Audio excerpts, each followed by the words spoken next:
ఆపదామపహర్తారం దాతారం సర్వసంపదాం లోకాభిరామం శ్రీరామం భూయో భూయో నమామ్యహం. పలికెడిది భాగవతమట పలికించడివాడు రామభద్రుండట, నే పలికిన భవహరమగునట పలికెద వేరుండుగార పలుకగనేలా. కృష్ణాయ వాసుదేవాయ దేవకీ నందనాయ చ నందగోపకుమారాయ శ్రీగోవిందాయ నమో నమః. ధర్మాన్ని లోకంలో స్థాపించడం కోసం పరమాత్మ ఎప్పుడైతే ఆ ధర్మానికి చేటు కలుగుతుందో, ఎప్పుడైతే మనుషులు దారి తప్పి ప్రవర్తిస్తూ ఉంటారో, ధర్మ అతిక్రమణం చేస్తూ ఉంటారో, యదా యదాగి ధర్మస్య గ్లానిర్భవతి భారత, ఆయా సమయాల్లో నేను ఆవిర్భవిస్తూ ఉంటాను, పుడుతుంటాను, ధర్మాన్ని స్థాపిస్తాను అని చెప్పాడు. కాబట్టి లోకాల్ని రక్షించడం కోసమే భగవంతుడు ద్వాపర యుగంలో కృష్ణుడిగా అవతరించాడు అని హరిభక్తి పరాలైనటువంటి ఉపాఖ్యానాలని మనం భాగవతంలో చూస్తున్నాం. ఒకనాడు నారద మహర్షి వచ్చాడు. వచ్చి దేవకీ వసుదేవులు వాళ్ళ అందరూ కూడా ఆయనకి నమస్కారం చేశారు. చెప్పిన తర్వాత ఆ దేవకీ వసుదేవుల్ని చూసి నారద మహర్షి చెప్తూ ఉన్నాడు. వాళ్ళు ఏమన్నారు, కృష్ణుడి వైభవాన్నంత విన్న తర్వాత దేవకీ వసుదేవులు, వాసుదేవుడు అంటే మా అబ్బాయి కేవలం బాలుడు అనుకున్నాం కానీ సాక్షాత్తు పరవాసుదేవుడైన భగవంతుడు మాకు తెలియపోయేనే, ఇది మా భాగ్య విశేషం సంతోషపడ్డారు అని సుఖ మహర్షి చెప్తున్నాడు. పరీక్ష మహారాజు చెప్తూ ఉంటే, మునీంద్ర, ఈ భూభారాన్ని తగ్గించడం కోసంగా కృష్ణుడు ఎందుకు యాదవుల్ని తుదముట్టించాడు? ఆ యాదవ వంశం ఎందుకు నాశనం చేశాడయ్యా? బ్రహ్మ, రుద్రుడు, ఇంద్రుడు మొదలైన దేవతలు కానీ ఋషీశ్వరులు కానీ తమ పరివారాలతో ద్వారకా నగరాన్ని ఎలా ప్రవేశించారు వాళ్ళు? ఆ తర్వాత ఏమైంది అని అడిగాడు. అని చెప్పి భక్త రక్షకుడైనటువంటి కృష్ణ పరమాత్మ ఆయన కథలు ఎన్ని విన్నా కూడా తృప్తి కలగడం లేదు, ఒకసారి నాకు ఆ విషయం చెప్పండి అని అడిగాడు. సురలు, గంధర్వులు, గరుడులు, విద్యాధరులు, రుద్రుడు, బ్రహ్మ మొదలైన దేవతలు కానీ మహర్షులు కానీ వీళ్ళంతా కూడా ఒకరోజు సంతోషంతో కృష్ణుడు ఎలా పరిపాలన చేస్తున్నాడో ఒకసారి ఆయన కూడా దర్శనం చేసుకున్న అని బయలుదేరి వచ్చారు. యాదవ వంశం అనేటటువంటి ఉద్యానవనంలో ప్రకాశించే పారిజాతం లాంటి వాడు కృష్ణుడు. పరమేశ్వరుడు, జనార్దనుడైనటువంటి వాడు, సర్వ ఫలప్రదాత కూడా కృష్ణుడే. అలాంటి కృష్ణుడిని వాళ్ళంతా కూడా యథాయోగ్యంగా అఖిల లోకేశ సర్వేశ అభవ నీవు ఉదయముందుట భువార ముడుపు కొరకు పంచవింశోత్తర శతాబ్ద పరిమితం మునయ్య విచ్చేయు వైకుంఠ హర్మ్యమునకు. సర్వలోకాధినాథ సర్వేశ్వర, పుట్టుకెళ్ళినటువంటి వాడు కూడా నీకైనవి పుడతావే. అజాయమానో బహుధా విజాయతే అటువంటి వేదం. అజాయమానం అవి నీ పుట్టుకుంటేనేమిటయ్యా? స్వయం ప్రకాశం కలబడి నువ్వు స్వయం సంజాతుడు అయితే అలాంటి వాడు రకరకాలుగా పుడుతున్నాడు అని. అజాయమానం బహుధా విజాయతే అని. అలాంటి వాడివి నువ్వు భూభారం తగ్గించడం కోసంగా నువ్వు పుట్టావు. నువ్వు జన్మించేపటికి 125 సంవత్సరాలు గడిచిపోయినాయి అని చెప్పారు. ఇంతకుముందు ఒకసారి అనుకున్నాం, సంవత్సరాలు, ఓ 2 దేశాల మధ్య ఉండే దూరాలు, ఇవన్నీ కూడా అప్పటి కాలానికి ఇప్పటి కాలానికి చాలా మార్పులు వచ్చేసినాయి. కాబట్టి అప్పట్లాగానే ఉన్నాయని కూడా వీల్లేదు. ఆ వేళ ఉండే ఏమంటాం దీన్ని, ఈ భూలోకము లేదా ఈ భూఖండము భూఖండము రకరకాల మార్పులకు లోనైంది. కాబట్టి time and distance are not the same as we see in the previous యుగాస్. Today is adroitly different. You cannot take them for granted. ఇంత దూరం ఉంది అంటే ఇంతేని కాదు, 125 సంవత్సరాలు జీవించాడు కృష్ణ పరమాత్మ అని చెప్తున్నాడు భాగవతంలో. అంటే 125 మళ్ళా మన దివ్య అవి బ్రహ్మ సంవత్సరాల, దివ్య సంవత్సరాల, మనుష్య సంవత్సరాల మనం చెప్పే విషయం కాదు అది. కాబట్టి వాళ్ళు ఏమని చెబుతున్నారు, మహానుభావ భూభారం తగ్గించడం కోసం కదా అవతరించావు, ఇప్పుడు నువ్వు జన్మించి 125 సంవత్సరాలైంది. పంచవింశోత్తర శతాబ్ద పరిమితంబు అయ్యే విచ్చేయు వైకుంఠ హర్యమునకు. మళ్ళా శ్రీ వైకుంఠాన్ని రావాల్సింది అని ప్రార్థన చేశారు. అలా ప్రార్థన చేస్తే బ్రహ్మ, రుద్ర, ఇంద్రాదులంతా కూడా దేవతల సమూహాలంతా ప్రార్థన చేశారు. సరైన ఉన్నాడు కృష్ణుడు వాళ్ళతోటి. యాదవులకి పరస్పర శత్రుత్వాన్ని కల్పించి వారిని సంపూర్ణంగా రూపుమాపి ఈ భూభారం తగ్గించి తర్వాత వస్తాను, మీరు వెళ్ళండి అన్నాడండి అని చెప్పి అందరిని కూడా సాగనంపాడు. బ్రహ్మాది దేవతలంతా కూడా వాళ్ళ ప్రదేశాలకు వెళ్ళారు. ఇక్కడ కృష్ణ నిర్యాణం వస్తుంది. కృష్ణావతారం ఎట్లా పరిసమాప్తమైంది అనేది వస్తుంది ఇక్కడ. కాకఘోకంబులు కనక సౌధములలో పగలువాపోయటి ఒక విధముల అశ్వవాలములందు అనలముద్భవమయ్యే అన్నంబు మలిచ మహాద్భుతముగా సుఖశారికలు శ్రాత సొగస విశ్వరముల జంతువు వేరొక్క జంతువుగనే ఒగి పౌరగృహముల ఉల్కలు ఉదయించే పెరసగావిరి రవింబమెపుడు తాను ఉత్పాతములు సారగానబడియే నరయ నిందుండవలవదు యాదవ యదువులార తొడయగివుడు ప్రభాస తీర్థమున కలుగుడునుచు శ్రీకృష్ణుడి అంతయో ఆనతిచ్చే. అప్పుడు ఆ కృష్ణుడు ఏం చేశాడంటే, శ్రీకృష్ణుడు యాదవులందరినీ కూడా రమ్మని పిలిచాడు. అందరూ అంటాంటి వచ్చారు. ఓ యాదవులారా, కాగులు, గుడ్లగోపులు బంగారు మేడల్లో పగలు రాత్రి లేకుండా పెద్దగా మన ఇళ్లలో జొరబడి ఏడుస్తూ ఉన్నాయి. మీకు తెలుసు కదా, కాకులు ఇళ్లలోకి రాకూడదు. మనం భోజనం చేస్తూ ఉంటే కాకి కానీ కుక్క కానీ చూస్తే భోజనం నుంచి లేచి వెళ్ళిపోవాలి. ఆ భోజనం చేయడానికి వీల్లేదు. అందుకని కాకులు కానీ కుక్కలు ఇలాంటివన్నీ కూడా ఇళ్లలోకి రాకూడదు.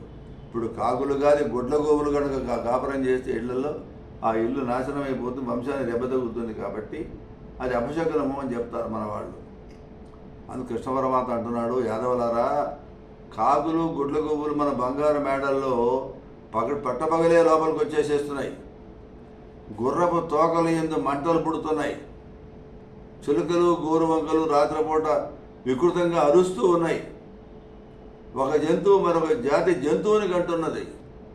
ఏ జాతి ఆ జాతి సంతానాన్ని కనాలి కానీ మరో జాతి కనాలి లేదు. మనుషులు కుక్కలు పుడితేనో కుక్కలకు మనుషులు పుడితేనో ఎట్లా కుదురుతుంది? కాబట్టి కృష్ణ ఏమంటున్నాడు, ఒక జంతువు ఇంకో జాతి జంతువుని కట్టున్నది. ఉండే ఇళ్లల్లో నివాస గృహాల్లో పుట్టగొడుగులు పుడుతూ ఉన్నాయి. సూర్యబింబం చూద్దామంటే అంత ఆవిరి కొట్టినట్టుగా కనపడుతూ ఉన్నది. ఈ రకంగా ఉత్పాతాలు కనిపిస్తూ ఉన్నాయి. కాబట్టి మీరు ఇక్కడ ఉండవద్దు యాదవులారా, మీరంతా ఆలస్యం చేయకుండా ప్రభాస తీర్థానికి వెళ్ళండి అని కృష్ణుడు చెప్పాడు. నారాయణ వచనములకు అపారంభకు సమ్మదమున బలములతోడన్ దార సుతమిత్రయుతులై వారణహయ సమితి తోడ వడినే గిరుగిన్. ఆ కృష్ణుడు చెప్పినట్టు మాటలన్నీ కూడా ఆలకించి ఈ యాదవులంతా కూడా భార్యలతోటి బిడ్డలతోటి వాళ్ళ స్నేహితులతో కలిసి ఏనుగులని గుర్రాలని సైన్యాన్ని తీసుకొని చాలా వేగంగా ప్రభాస తీర్థానికి వెళ్ళారు. అక్కడ జ్ఞానమున ఉద్ధవుడు తన మానసమున నెరిగి శ్రీరమాధిప హరి యో దీన జల్బగల్భోజ సుధీనాయక మాకు నివేదిక నిపగడన్. అప్పుడు జ్ఞానవంతుడైనటువంటి ఉద్ధవుడు తన మనసులో ఈ విషయమంతా కూడా గ్రహించాడు. లక్ష్మీ వల్లభ శ్రీహరి, దీనజనుడికి కల్పవృక్షం లాంటి వాడు నువ్వు, బుద్ధిమంతులు శ్రేష్ఠుడైనటువంటి వాడు, నీవే మాకు దిక్కు అని చెప్పి ప్రార్థించాడు. ఇక్కడ కృష్ణుడు ఉద్ధవుడికి ఒక అద్భుతమైనటువంటి పరమార్థాన్ని బోధిస్తూ ఉన్నాడు. దీన్ని ఉద్ధవ గీత అంటారు. చాలా చక్కగా ఉంటుంది, విశేషంగా ఉంటుంది. మానవ జన్మ మహితంగా కావడానికి ఉపయోగపడుతుంది. అప్పుడు అంటున్నాడు ఉద్ధవుడు కృష్ణుడితోటి, కృష్ణ, నువ్వు యాదవ వంశ జాతిని నాశనం చేసి వెళ్ళిపోతే మేము ఎట్లా జీవించాలయ్యా? మేము నీకు సహచరులంగా ఉంటిమి, నీతో కలిసి స్నానం చేస్తేమి, స్నానపాన భోజన శయన ఆసనాదులన్నీ ఎట్లా మర్చిపోమంటావు? నీతో కలిసి స్నానం చేసాం, భోజనం చేసాం, నిద్రించాం, శయనించాం, ఆడుకున్నాం, పాడుకున్నాం, ఇలా నువ్వు అంటున్నావే అని వద్దని అంటే అప్పుడు కృష్ణుడు అన్నాడు, బ్రహ్మ మొదలైన దేవతల ప్రార్థన ప్రకారం భూభాగారాన్ని తొలగించాలి నిర్ణయం చేసుకున్నాను. ఇవాళకి 7వ రోజు సముద్రం ద్వారకా నగరాన్ని ముంచివేస్తుంది. యాదవ వంశం సర్వనాశనం అయిపోతుంది. దాంతో కలియుగం ప్రవేశిస్తుంది.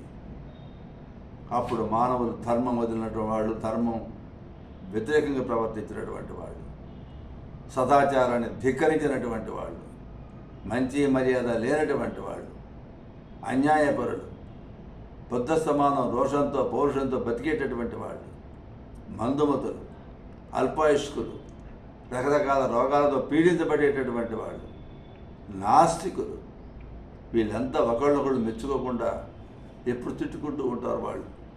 చూసారా? కాబట్టి నీవు స్నేహితులు, చుట్టాలు మొదలైన వాళ్ళ అనుబంధాలన్నీ కూడా తీసిపడేసేసి ఇంద్రియ సౌఖ్యాల్లో మునిగిపోవాకు. భూతలం మీద పుణ్యతీర్థాలలో చక్కగా స్నానం చేయి. పంచేంద్రియాలను కూడా గ్రహించేటటువంటి వస్తు సముదాయం అంతా కూడా నశించేదని తెలుసుకో. కంటికి కనిపించే ప్రతి వస్తువు కూడా నశించేది అనే విషయాన్ని గ్రహించు అని ఉద్ధవ్కి చెప్తున్నాడు ఆయన. మానవుడు పుట్టినప్పటి నుంచి రకరకాలైనటువంటి సంపాదనను సంపాదిస్తాడు. కామాలతో జీవితాన్ని పెంచుకుంటూ పోతాడు. ఎన్నో దోషాలు చేస్తూ ఉంటాడు. మావడివాడు మదగజాన్ని కట్టివేసే విధంగా ఇంద్రియాల్ని, మనోవికారాలని నిగ్రహించి భార్య పుత్రుల పట్ల కానీ, ధనం మీద కానీ ఆసక్తి లేకుండా, సుఖం మీద దృష్టి లేకుండా, కష్ట సుఖదుఖాలు సమానంగా భావించే స్వభావాన్ని పెంచుకోవాలి. ఈ ప్రపంచమంతా పరమాత్మ వలనే అధిష్ఠించబడింది ఉన్న విషయం గ్రహించబోయా అని చెప్పాడు. మాయకు ఆత్మ వశమై వసిస్తుంటుంది. జ్ఞాన విజ్ఞానవంతుడై ఆత్మానుభవంతో సంతృష్టి పొంది విశ్వాన్ని నన్నుగా భావించి సర్వము విష్ణు కళామయమంచు అంటాడు ప్రహ్లాదుడు. ఆ రకంగా భావిస్తూ జీవితానికి రబ్బు అని చెప్పాడు అని వాసుదేవుడు చెప్పాడు. బుద్ధుడు భక్తితోటి, భయంతో, వినయంతో, మహాత్మా సన్యాస జీవితం చాలా కష్టం, పామరులైనటువంటి వాళ్ళు దాన్ని ఆచరించలేరు. నీ మాయ చేత భ్రాంతులైన వాళ్ళు ఈ సంసార సముద్రాన్ని దాటాలంటే ఎట్లా దాడతారయ్యా? ఎలా మోక్షాన్ని పొందుతారు? సేవకుడైనటువంటి నా మీద దయతో చలిపివరాదా? బ్రహ్మ మొదలైన దేవతలందరూ కూడా బాహ్య వస్తువులందు భ్రాంతులై తిరుగుతూ ఉంటారే. నీ భక్తులైనటువంటి పరమ భాగవతులు మాత్రమే ఆ మాయను ధిక్కరించి బతుకుతూ ఉంటారు, జీవిస్తూ ఉంటారు. భార్యలకైనా, మగవాళ్ళ గృహస్థులకైనా, ఇతరులకైనా ఎప్పుడూ నీ నామస్మరణే కదా మోక్షాన్ని అందించేటటువంటిది. పరమేశ్వర, నీ అడుగులను శరణు వేడుతున్నాను, నీ దయ నా మీద కొంచెం పాలించవయ్యా అని ఉద్ధవుడు పలికాడండి అని చెప్తూ, ఆత్మకు ఆత్మే గురువు. చెడ్డ మార్గంలో ప్రవేశించకుండా మంచి మార్గంలో వర్తిస్తూ పరమమైనటువంటి నా నివాసానికి చేరుకో. సమస్తానికి మూలమైనటువంటి సాంఖ్య యోగులు ఎప్పుడూ పరమపురుష భావంతో భావిస్తూ ఉంటారు. అంతేకాదు 1, 2, 3, 4 కాళ్ళు కలవి, అసలు కాళ్ళు లేనటువంటివి అయిన జీవజాలంలో 2 కాళ్ళు గల మనుష్యులు, ది బైపెట్ యానిమల్ అంటారు, హ్యూమన్ బీయింగ్ అని. ఈ 2 కాళ్ళున్న మనిషి జన్మ గొప్పది, మహనీయమైన జన్మ, మానవ జన్మ.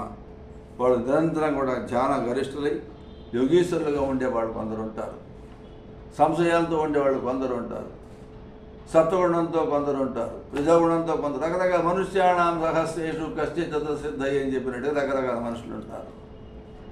కానీ మనఃపద్మాలలో జీవాత్మ పరమాత్మను వేరు చేసి శంఖ, చక్ర, గద, ఖడ్గం, శర్గం, కౌమారికి, కౌస్తుభం వీటితో ఉన్నటువంటి దివ్యాయుధాలతో ఉండే నన్ను పరమ పురుషుడిగా, పరమాత్మగా భావించు. అలా పరమ యోగితులు భావిస్తూ ఉంటారు అని చెప్పి ఆ సందర్భంలో అవధూత ఒక యదు సంవాదం చాలా ప్రాచీనమైన ఒకటి ఉన్నది, అది చెప్తాను విను అని చెప్పి శ్రీకృష్ణుడు ఉద్ధవుడికి చెప్పాడు. అది ఏం చెప్పాడో చూద్దాం. నీ పాదగమన సేవయు నీ పాదార్చకులతోడి నెయ్యమును నితాంతాపార బోధదయ్యను తాపసమందార నాకు దయసేయగదే.